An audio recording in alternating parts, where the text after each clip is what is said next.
Ladies and gentlemen, welcome back to Lifelens TV. I'm Jennifer Harrison, and the brilliant mind behind this deep dive into Kenya's current political and economic climate is none other than Peter Tosh Williams. Dear friends, after a fully subscribed FPO, Now, if you had thought that the Adani saga was cooling down, then you'd better brace yourself for more drama. This is a situation that's much more complex than we initially imagined, one that reaches into the very heart of Kenya's economic, political and corporate systems. And today we are pulling back the curtain on it all, laying bare every detail, every connection and every possible implication. We begin with the 104.8 billion Kenya shillings healthcare contract that has captured the attention of Kenyans. This deal is the brainchild of a consortium that includes Safaricom, one of Kenya's most prominent telecommunications companies, Apero Limited, and Convergence Network Solutions. Now let's not just gloss over those names because each one plays a crucial role in this saga. Apero Limited, the largest stakeholder in this consortium, holds a staggering 59.55% of this project. But who exactly is Apero Limited? That's the burning question. And when we dig deeper, we discover that it's connected to a company known as Sirius International Holding, which in turn is a subsidiary of International Holding Limited, or IHL. But here's where things get tricky. Tracing the real owners behind these companies is like trying to solve a puzzle where the pieces just won't fit together. The shadowy nature of ownership behind Apero raises red flags, especially considering that their stake in the Integrated Healthcare Technology System, IHTS, could allow them to recoup billions from the Kenyan government over the next 10 years. That's right. The Kenyan government, through this deal, will be paying monthly installments over the next decade. Now, what about Safaricom? Safaricom is no small player in this consortium. They hold 22.56% of the project. And here's where it gets even more interesting. Safaricom, while a corporate giant, has shares that belong to the government. So you begin to see why this deal has piqued the interest of many, including high-ranking political figures, and why President William Ruto's name is increasingly being tied to this saga. You see, when a company that's partially owned by the government makes deals with such far-reaching financial implications, it inevitably ties back to the administration in power. And that's exactly where President Ruto enters the picture. As Safaricom plays its part in this UHC contract, the Kenyan government, and by extension the president, has a direct stake in how this plays out. But there's more. The third company, Convergence Network Solutions, is a lesser-known entity with a 17.89% stake in the project. While it's not as big as Apero or Safaricom, it completes the trio involved in rolling out this healthcare system. So, what exactly is this 104.8 billion Kenya shillings UHC contract?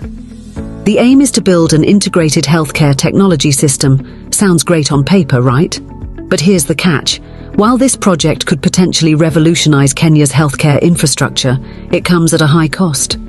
For the next 10 years, Kenyan taxpayers will foot the bill through monthly payments, funneling money into the consortium. And this brings us to the Adani Group. Yes, the Adani name is now firmly attached to this healthcare project. Adani, a global behemoth, is not new to controversy, and its increasing presence in Kenya is stirring concern. So, how does Adani fit into all of this? Apero Limited is tied to Sirius Digitech, a company that recently formed a joint venture with Adani.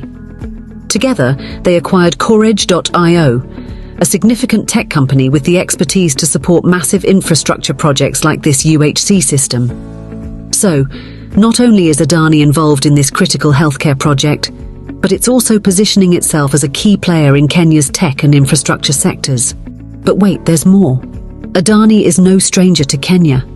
In fact, the company has been making waves with its other deals, including a proposed 30-year concession to run Jomo Kenyatta International Airport, JKIA, and let's not forget the ongoing negotiations for a multi-billion-dollar energy contract. The footprint of this conglomerate is spreading across Kenya like wildfire. But here's where things start to get uncomfortable for the political class. Behind the scenes of this saga lies a web of connections that should concern us all.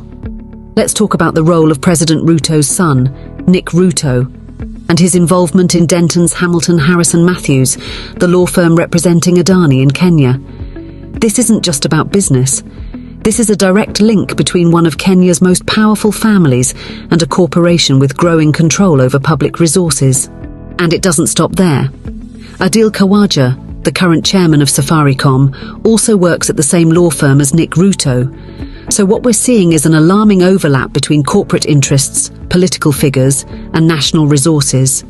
Safaricom's role in this healthcare project, its partial government ownership, and the legal representation of Adani all converge here, raising serious concerns about conflicts of interest and transparency.